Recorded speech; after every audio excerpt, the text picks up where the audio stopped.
اس کے بعد میرا آپ سے سوال ہے کچھ معاشرے کے ریلیٹڈ، چونکہ کرپشن کافی زیادہ بڑھی ہوئی ہے ہمارے ملک میں. کرپشن کی اگر بات کریں تو خرچے پانی کے بارے میں، رشوت وغیرہ کے بارے میں آپ کا کیا کہنا ہے؟ کیونکہ اب تو چلیں کافی بہتری ہو رہی ہے، بہتری نظر آ رہی ہے، لیکن جہاں بھی جائیں تو خرچے پانی کے بغیر، کرپشن کے بغیر کوئی کام نہیں ہوتا. دیکھیں یہ پاکستان نہیں ہے، پوری دنیا میں اس طرح چلتا ہے.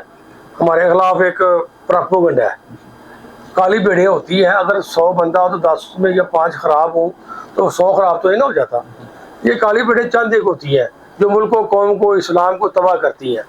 بڑا جو اسلام نے اصول، دیکھیں میرے قائد رحمۃ اللہ علیہ جب گئے لنڈن، اس وقت پوری دنیا میں 3 یونیورسٹیوں کا نام تھا.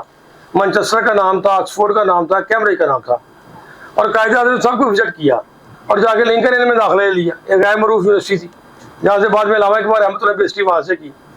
جب قائد اعظم سے پوچھا گیا کہ آپ نے مانچسٹر، لنکن اور آکسفورڈ چھوڑ کے یہ ایک عام یونیورسٹی میں کیوں داخلہ لیا، انہوں نے فرمایا کہ جب میں یونیورسٹی میں داخل ہوا تو یونیورسٹی کی پیشانی پہ لکھا ہوا تھا کہ جن لوگوں نے دنیا میں اچھا قانون پیش کیا ہے وہ ٹاپ آف لسٹ محمد صلی اللہ علیہ وسلم کا نام تھا. کہ میرے آقا صلی اللہ علیہ وسلم نے ان گورن لکھا ہوا تھا کہ جو قانون اور جو دنیا کو وہ دے گیا وہ کوئی اور نہیں دے سکتا.